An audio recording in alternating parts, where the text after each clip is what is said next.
The restaurant was closed for the night, and Chef Vikram was cleaning up alone.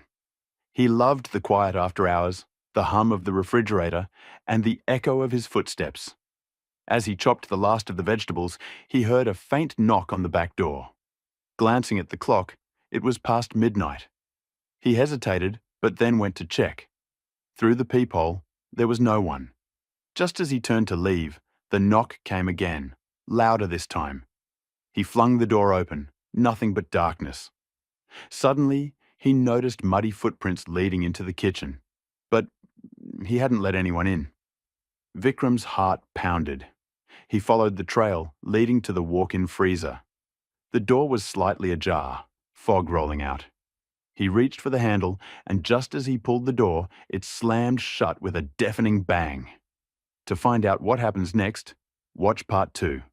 Vikram struggled to open the freezer door, but it wouldn't budge.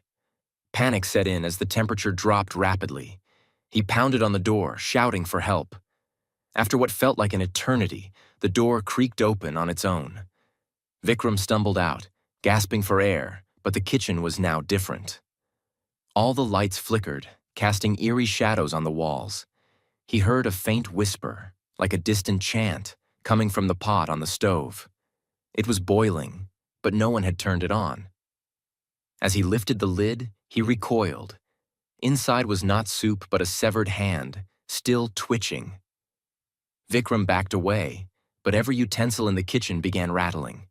The lights went out, plunging him into darkness, save for the glowing outline of a figure in the corner. Don't miss the chilling continuation in part 3. Vikram froze as a shadowy figure stepped forward, a doppelganger of himself with hollow eyes and a sinister smile.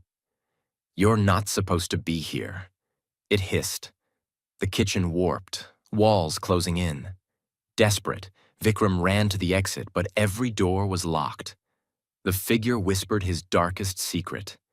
Years ago, in a fit of rage, Vikram had killed a rival chef and buried the body under the kitchen floor.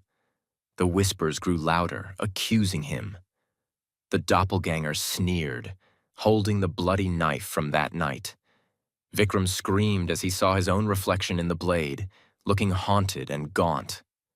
Watch part 4 to see how it ends. Vikram fell to his knees, clutching his head as memories of the murder flooded back.